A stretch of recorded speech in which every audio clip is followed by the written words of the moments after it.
Real talk is kind of rare, I'm turning heads on my occasions. Conversating with some bosses, taking charge, I think it's blatant. I'm the center of attention, trying to be the entertainment. If you ain't talking real, there ain't no room for conversation. All these lights around me, I need sponsors off of Ray-Bans. Roll the velvet carpet, invitation to the main man. I could go and run it up, I need to manifest my thoughts. I'm the brightest in the building, getting down with real talk.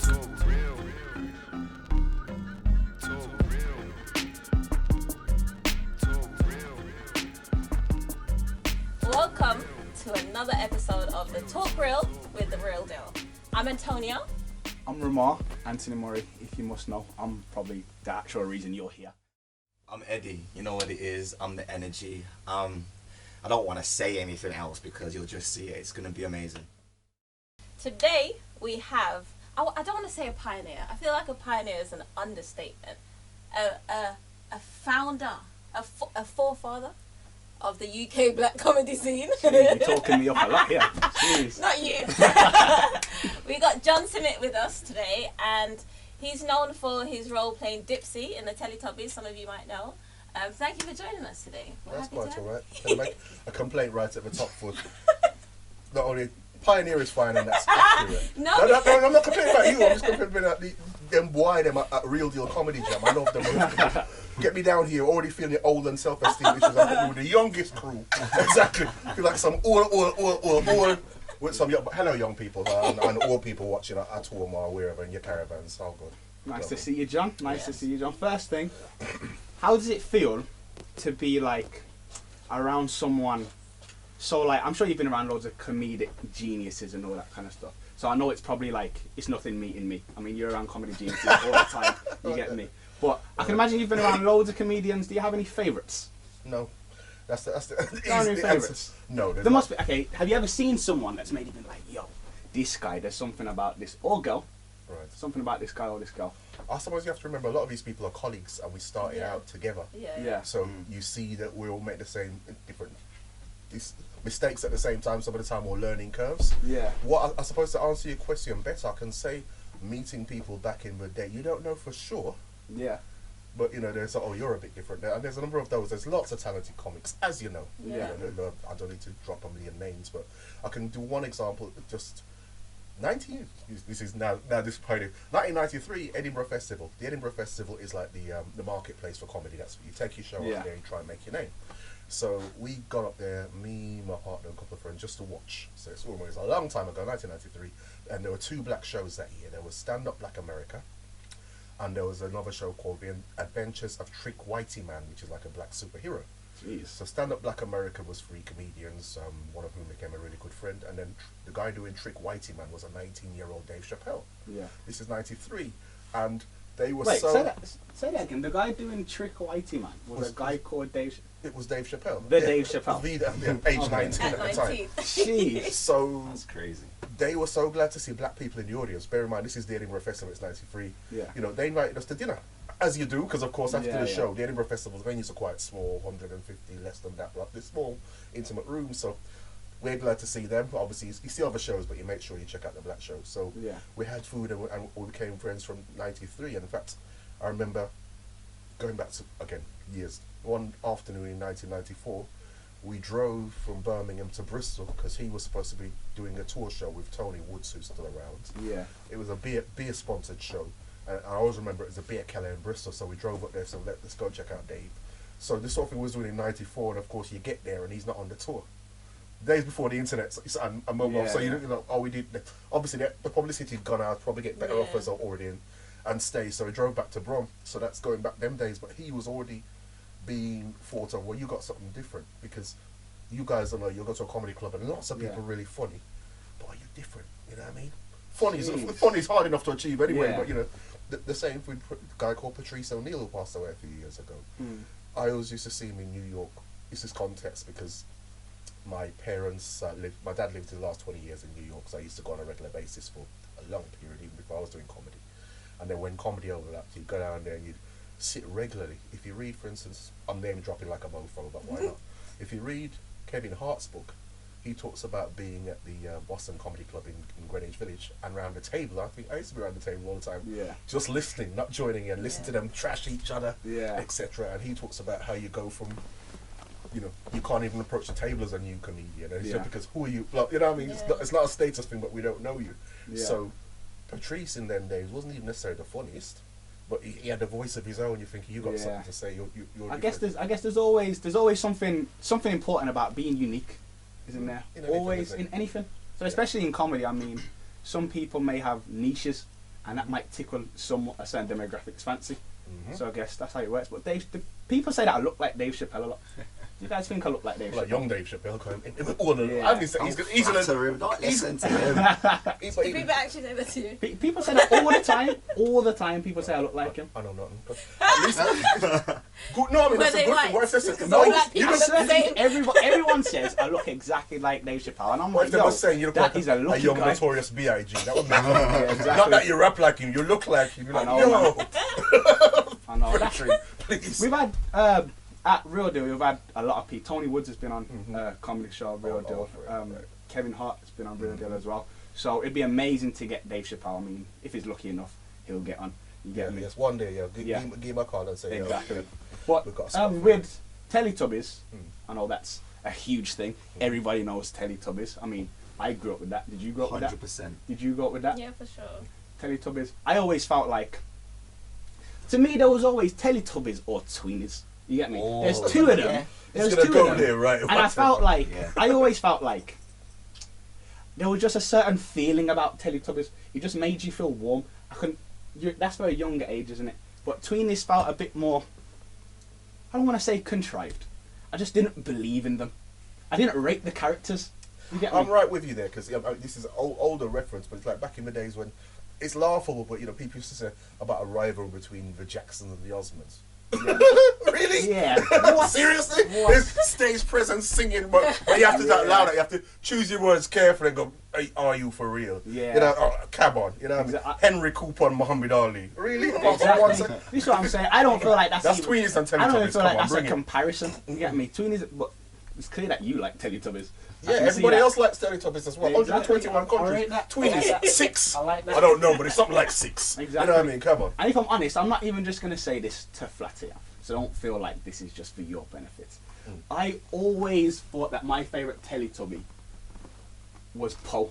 It was Dipsy. It was bringing the Dipsy. Eastern flavour. It was Dipsy. Dipsy was an amazing character. How did that even come across? Like, did this come from comedy and then someone picked you up and then? Are you talking about Getting how did it come across? Getting the how role. did you get? Yeah. It was. I'm not an actor, and I keep saying that people keep arguing with me. Yes, you are, because I ended up doing roles. I'll talk about something else in a few minutes. But this was just an audition in which you came to, yeah, believe it or not. And cut a long story short, the show hadn't been commissioned because Ragdoll Productions, who eventually got the commission that I was working for, they were one of 3 companies doing their pitches to replace another a daytime show. So it's a big commitment because it's every day of the week, 5 days a week. And the name was Teddy's. Later on, they found out that name had been registered already, so it became obvious.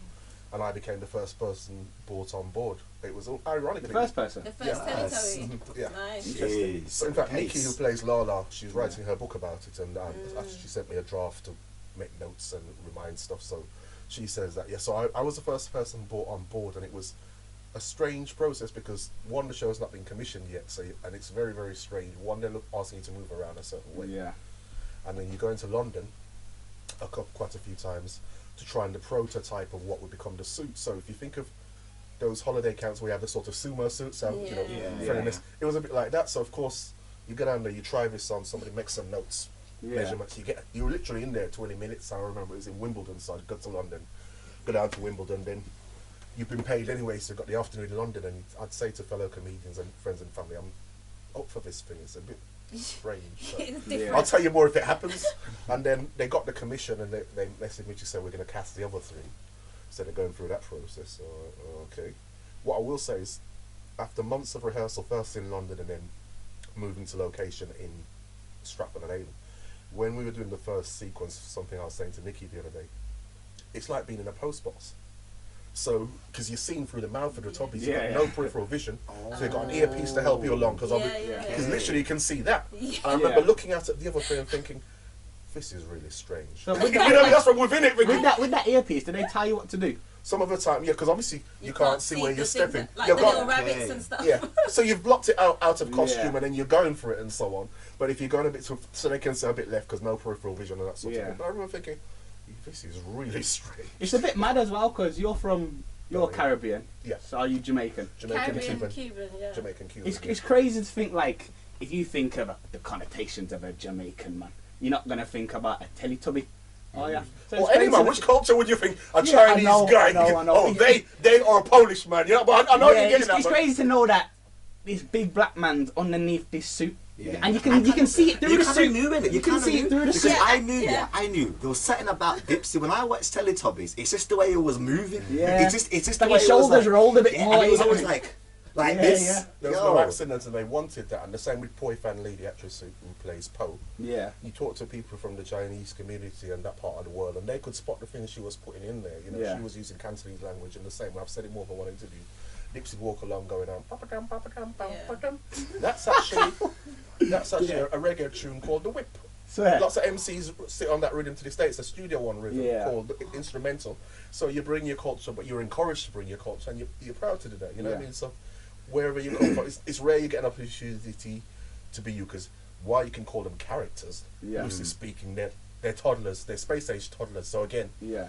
when in dressing rooms doing comedy shows and with your fellow comics, we also talk about what you're doing else apart from this, and trying to describe that Yeah. to somebody who's never seen. I feel like you're underselling it. I feel like they are Do characters. you know what I noticed though? In the costumes, even the complexions of the Teletubbies were different. That's so correct.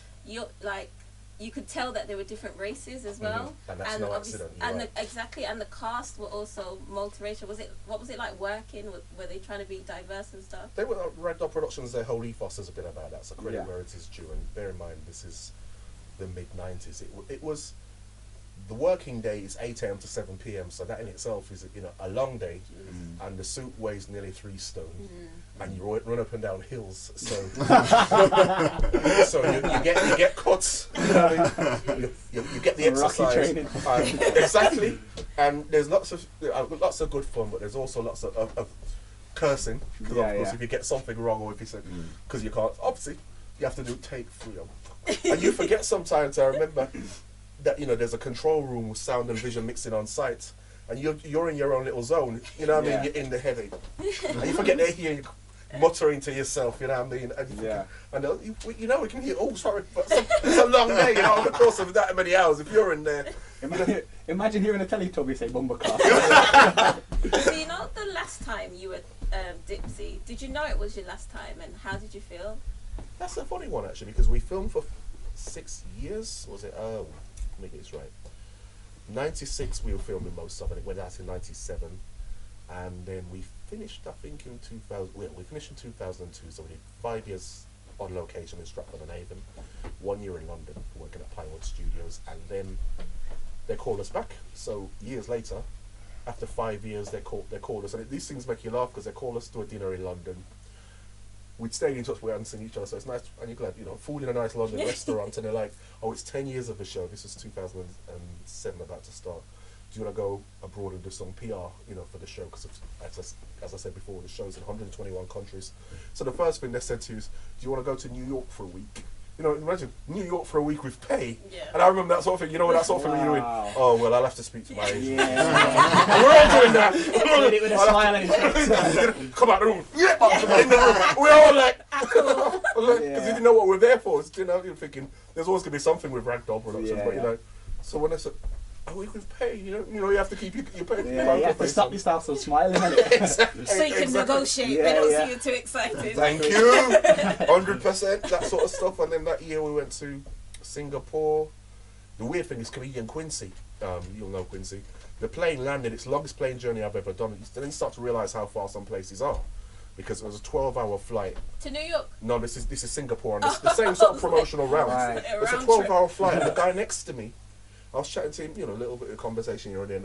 As I get off, he was going to stretch his legs. He was going to Australia, and that was another 8 hours. I'm like, raw. I was like, how far Australia is, you know what I mean? But I turn on my phone in Singapore, and there's a text from Quincy to say, you're in Singapore. And I'm thinking, how do you know? he was doing a comedy club out there. Yeah. And the people doing the PR for the BBC also did the PR for the comedy club, so he was able to. But it was really weird to think. It's mad how the world works, isn't it? So did you go to the comedy club? Of course, yeah, of course, you know, and you know, comedians, even though you're there working for Beeb and you're on BBC time, you always get time to yourself on these foreign trips. So it's more a matter of thinking, can you get on stage out there? Because anywhere where they speak English, you know, that's why, to be honest, that's why we envy musicians, because comedians, we can go to the English-speaking world. Whereas a musician, obviously, you and your band and your vibes, they don't need to speak English to get, so they can go even further. So there's advantages. You see, when he was prime Dipsy, is that what? Was that one of your techniques when it came to girls? Did you used to drop that in when you spoke to a girl? What do you say? I'm a bit old. I'm older, but I'm not gonna. Is that how you got your wife or your? No. Mrs. Simmitt, not the mother, but the wife, has been around a long time. When I went to Dave Chappelle, she was there. Okay. He didn't need these, these things. Sorry. He was born with what he needed. That's a weird one, though, isn't it? Can you imagine if you were, say, 25 and you and trying to meet people, you're gonna go. Are you gonna do that? Would that be you're starting? Why would you not do that? I'd do that. It's impressive. Exactly. I'd be impressed. Hopefully there'll be other things you can bring to the table in terms of, I don't know. But that's the icebreaker. That's just the icebreaker. Right. You say that and they're like, hello, what? I'm oh Dipsy. My gosh. And then you show us some of the Jamaican moves that you threw in. Right, and okay. then that's exactly. You're saying that, but you should see how many girls I've got now that I told them I'm interviewing Dipsy. So imagine if I said I was Dipsy. I remember moments of me feeling really old, because them time I was trying to build up my empire, my comedy empire of gigs, so it's more like, oh, this can fund that can fund the other, that sort of thing. Speaking of funds, what is the pay like for a Teletubby? Are you seriously asking about this? If it is America where people talk about money. Next question, I plead the fifth. Okay. I'll come back to you on that one. I can imagine it's a lot. You keep imagining. Even like, okay, let's say promoting. I'm sure that you've been a lot of places promoting. You, as I said, you've met a lot of comedians as well. Right. What got you into promoting in the first place? Quick story is there was a little art centre in Birmingham called the Cave, which is on Moseley Road. It was a former cinema. Only had 110 seats, so we didn't used to fill it. But I started working in London briefly because my background is in arts marketing, which turned out to be very, very useful. You know, learning how to market events, and I won an Arts Council scholarship years ago, so a 2-year program.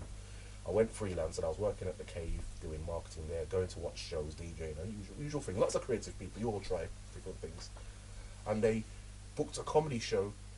And I'd seen these comedians earlier in the year in London. I'd seen Curtis and Ishmael. Curtis Walker was part of the double act. Short, Sharp and Shocking was the late Colette Johnson and Llewellyn Gideon. And Leo Mohammed, or Leo Chester was at the time. So I got my start there because they booked a show and I said to the director of the venue, oh, can I host it, even though I was a marketing person? Because my background, I had studied drama at Sutton College and that. So my first gig I always said was paid, it was £20. Also, I never did I did do open mics after that. My first gig was paid. And then that became a regular feature. So back in then, so we're talking 1991, they were coming up, and remember, it's 110 seats. We weren't even filling the thing. You know what I mean? But the audience were going home happy. Sometimes we'd fill it, but not everyone, you know? And there was only a handful of comedians. So stretch forward to the start of 92, my start happened when I looked in the local WhatsApp magazine. There was an advert for the first Birmingham Comedy Festival. I thought, great, let me approach them and them who was doing it, who were the guys who used to manage Frank Skinner, who just won the Perrier and become in big time and got a national profile. Good for a local comedian. So I approached them and said, oh, would be good to, we have this little comedy club in Moseley.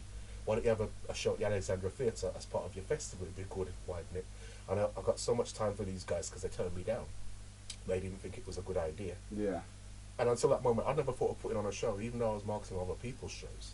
And it shows I was thinking, well, I thought the idea through, this should work, even though nothing like that had been done at the time. Yeah. So I ended up putting the show on myself. And eventually it was a big hit. I say eventually because we marketed it for 3 months. Like, especially as I was a sound system DJ them days, like you'd market a sound system event. Yeah. And I always remember, because it's your money, we sold officially, and that's a whole other story. We sold officially 996 tickets.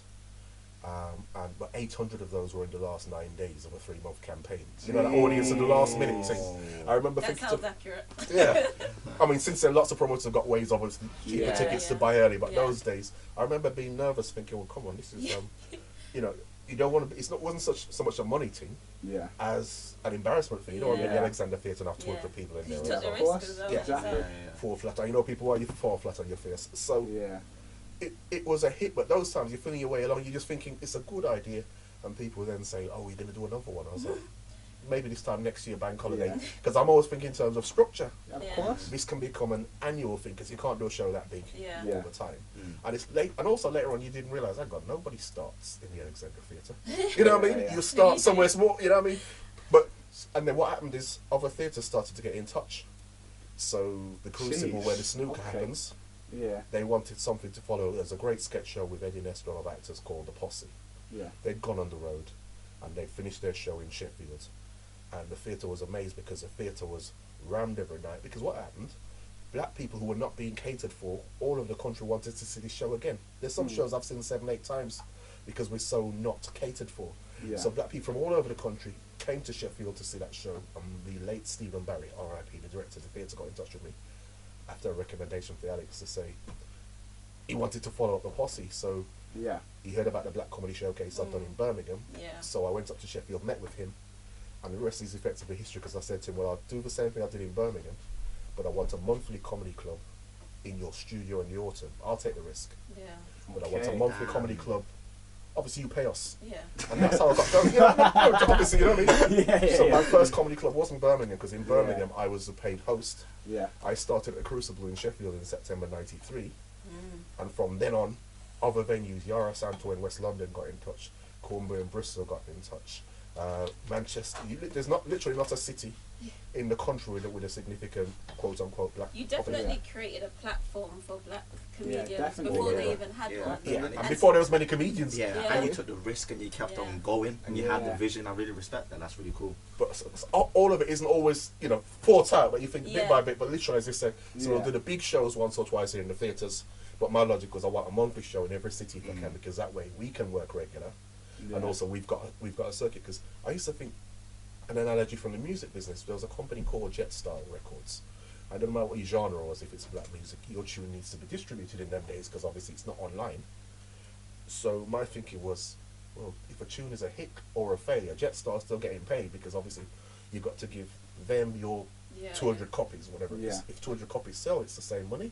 If 10 copies sell, because it's not their business to sell them, it's their business to get it to the shops all around the country. So I'm thinking infrastructure is where it's at. You have to have a way to get to your audience. And then, cut a long story short, I'm very much praise seeing. Going back to Edinburgh '93, Ian Edwards, one of the comedians on Stand Up Black America, he and I became good friends.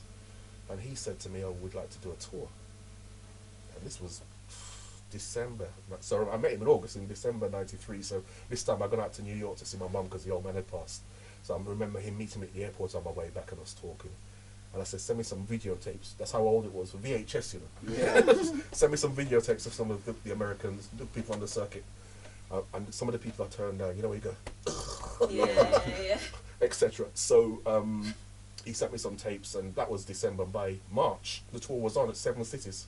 So it's March '94. There was half a page spread in the Independent. But you don't even think about it. Sorry, now you look back. Out here, you know, grinding. Yeah, man, grinding. You're making connections. You're doing everything you can. I'm loving it. It's at speed. I'm thinking, well, there's a half a page spread in the Independent stuff because my background is in marketing and press. I keep all these. I can send you the clips straight away because it's on. My brethren them in the sound system. I'm still in. There's not that many of us left, but I remember saying to them, I'm doing this comedy show. And I also was the weird one who designed the flyers. I was the man, the creative, well, one of the creative ones, not the selector. But, and I would be in sound system meetings every now and again. I'd say stuff, and they just look at you and they just carry on the conversation. They're like, he's the weird creative one. Well, no, he's talking about. So even then with the comedy show, I remember saying to the man in the sound system, I'm doing this comedy show. Do you want a bit of it? You know what I mean? And nobody took me up on it. No biggie. But I was like. And I remember one of the brethren them saying to me afterwards, "Oh yeah, I knew it was going to be." This is what I'm saying. This is the thing with people, you know. people don't support talent. People support popularity. People support success when it's success. Okay, I was going to get there. People support success. Come on, that's the main one. People support success when you're successful. You get me? No one wants to be there for the journey. And I'm someone who you were talking about empire earlier. I'm someone, but you also said that things happen step by step. I'm someone who believes like a great thing that Will Smith said. Will Smith said, if you're going to go into anything that you're passionate about, don't go in and say, oh, this is going to be the best wall ever. because by the time you get halfway, you'll probably get fatigued. Things come up, you don't expect Yeah. them. Make sure every brick you put down, you It's say, best laid. I'm going to put this brick down as perfectly Yeah. as possible. Yeah, and the next thing you know, you look back and reflect like you do and say, In yo, the I bar. just built the sickest wall anybody's 100%. ever seen. And you know another Will Smith quote that I'd like to say I live by. It's like your plan B only distracts your plan A. And like you said, you went through obstacle for obstacle, risk taking to risk taking, but you never forgot. You never were like, do you know what? I'm gonna take a break from this and do this, get some money, and then maybe come back in about 5 years. You literally went and you kept on going. And That's a good point, but also it's like something like Teletubbies came a few years into comedy, so I was already booking theatres and making things happen just through at the time the arts were in a lot better position than they are now, and they're about to be post-pandemic, so you could rent a theatre based on dosh you were earning from marketing events. You know what I mean? That's $2,000 in 1992. You know, it's not like Which you can is like afford 10. to lose it. You know what I mean? You know what I mean?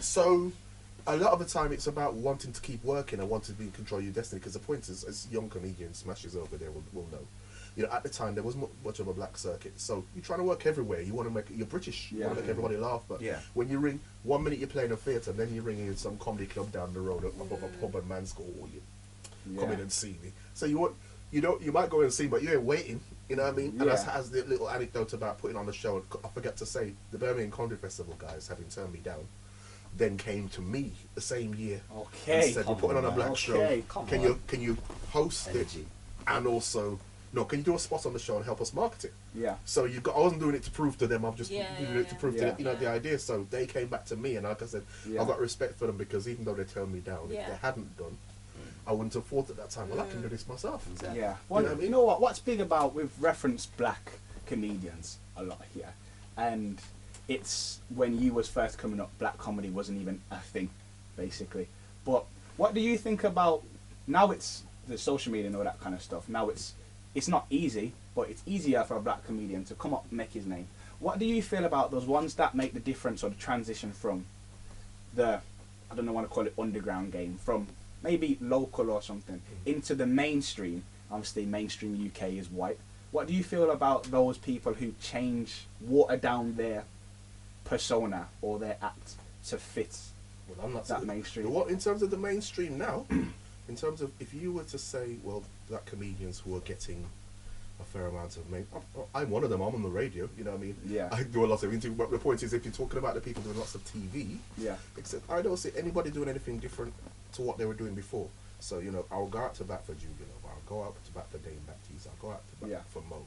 You know, because they're represented. None of them people have changed, etc. And I go back to the fact, I've seen them coming through. There's an example of Judy. Like a year and a half before she even started comedy, a friend had said to me, she'll tell you this, there's this person in my office, this girl in my office, she's really funny. You should put on your shows, and gave me a number, and I contact this girl who I'd never known, a phone call, and she must have thought, who's this? Yeah. I'm so-and-so's friend, and they say, you're really funny, do you want to come do an open mic? And she was like, oh, no. But obviously more people must have been saying that to her. I think she worked in social care, I think that's her background. So I was reminded of that from time to time. I contacted you to do an open mic to try comedy, so it's nothing to do with me. Her success is all her, you know what I mean? And before me, let me give credit. When I came on the circuit, there was Curtis Walker, there was Angela Barr, Sheila Hyde, Felix. There was a handful of acts already out there doing their thing. Ishmael Thomas, Buddy Hell, a guy called Marcus Simmons. So there's a few people already out there. My next generation, I came through with people like Roger D, Abram Powell were a double act, Junior Simpson, Felicity Ethnic. That's my generation coming, Kwaku. And each person, Smash will tell you, you come through with people of your generation, you're coming out around the same time, and I see it with different waves of comedians coming through. And it makes you laugh, because you see them coming through, you see the camaraderie, you're thinking, well, I love this little camaraderie, but wait till one of you gets telly. See how long that camaraderie lasts. I feel like Judy's one of them that has definitely stayed true to herself. I'm sure we can all say that. But an example, some people say that same criticism about Kevin Hart. When Kevin Hart first came up, Kevin Hart, no, he wasn't. Kevin Hart first came up, and he hasn't changed like energetic wise and all that, but he was so, everyone connected to him, black people especially connected to him. But now it seems to be a thing. Maybe it could be jealousy, but now a lot of black people seem to say, I don't like him now. I don't find him as funny. I feel like he's changed. and people do sometimes credit that to the fact that he's mainstream now. I will say two things. I'll say if you're good comedians are talking about what's going on in your life. Yeah. You know what I mean? In the way that people keep saying Eddie Murphy will come back, I don't think he can come back. He's been a movie star for nearly 40 years. You know what I mean? Kevin Hart came through talking about his life, but his life changed. Yeah, he's Yeah. no He's been longer a living multi-millionaire that for how, struggle you know? anymore. So Yeah. he can't say, why is it when you go down to Asda and or Walmart, you know what I mean? Because he's not going down to Asda. Yeah. You know what I mean? I guess that's. I'm not defending him. I'm just Yeah, saying yeah. he has to talk about what's That's going probably on. the disconnect between black Yes. people as well, because if black people are used to A certain life. certain that's kind where of- their comedy comes maybe from. lower class life, and Kevin Hart's coming talking about that kind of stuff, then of course we're going to be like, oh my gosh, that's too real. But Isn't now it- he's talking Isn't it a differently. bit crazy though that we associate black comedians with struggle, like Yeah, until they subconsciously. become mainstream? Subconsciously. So Like, that's probably when why everyone that's probably comes where element of jealousy comes in when a black comedian busses through, because like now they're talking about an upper class kind of life that we can't relate to. So subconsciously we're like, I don't like that kind of. And to be fair to him, not that he needs defending. He's Yeah. like the old phrase, laughing all the way to the bank. I think Yeah, it was exactly. Liberace who said, Yeah. Liberace I think first said that I cried all the way to the bank, Yeah. as in bitches. Or I'm saying, yeah, you know Crying what I in mean? my Ferrari. Yeah, it's really tough. Oh, I'm messing up the seats. You know, whatever. There's gonna be jealousy. Sometimes people can't even contain their jealousy. It makes me laugh because I'm Yeah. thinking, well, you realise how you're making yourself look. So Definitely. you know, don't even try to come for me, people. Them on song, because there's Yeah. a difference between being big online. Because again, people miss the point. The likes of Mo and Yeah. Julian, other people, were good comedians before. It's better to so they're just putting their talent in the spotlight, and they were grinding like nobody's Yeah. business. Again, going back to the Yeah. work rate, Yeah. yeah, and the work ethic, I should have said.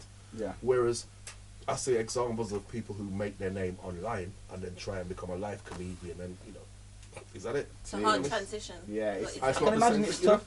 I can imagine it's tough. It's almost like saying, I'm going to be a boxer by reading books about boxing, or you throw this punch and Yeah. then you go in the ring and get licked down. No, son. Yeah, yeah.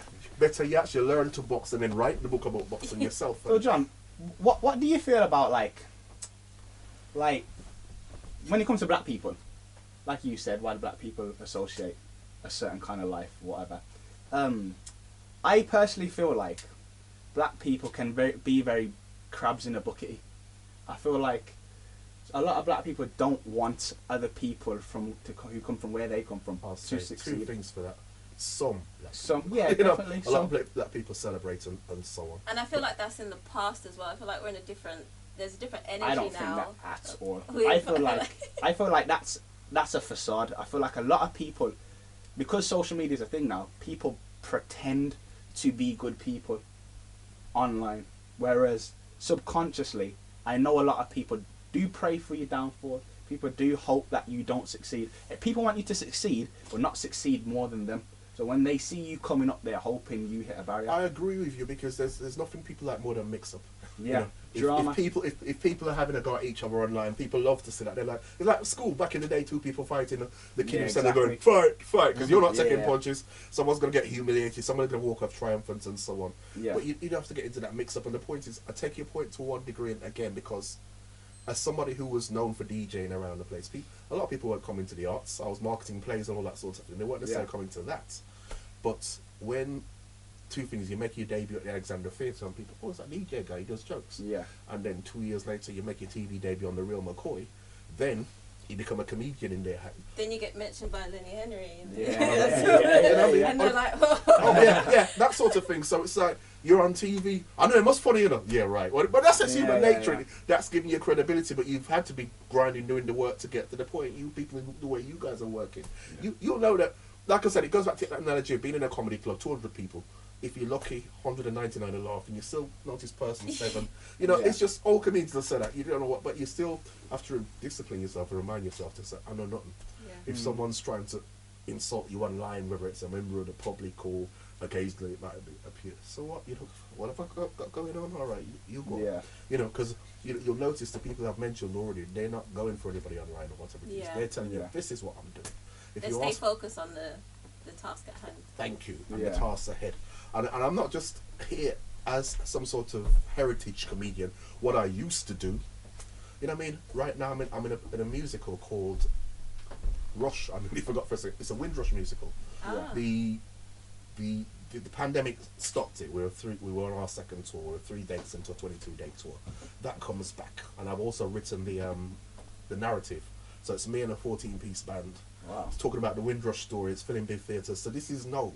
And then on the 30th of where are we? The 30th of August, bank holiday Monday, I'll be DJing with Jazzy B from Soul to Soul at a festival in Birmingham, and then you can have Omar, Janet, Katie, Irie. That's going on one side. Yeah. There's also a blood campaign me and Ed and Nissa from Real McCoy are doing to encourage people to give blood, because we don't give blood and we need matches. Oh, that's good. And I've written that one. So I'm saying it's not you used to do. The story ain't stopped. So so I admire people who got the work ethic, but it hasn't deserted myself. You know what I mean? Yeah. Them things are going. And at the same time, there is a series of playlists I'm working on to get comedians to write plays and get them into theatres. Nice. Yeah. So all of this stuff is going on. You haven't mentioned your stint as a fashion stylist. Oh, that's the con. With the Queen. Oh, I saw that meme. That's the thing about Teletubbies, because it's in the culture. People say all these remixes of us dancing to all the different tunes.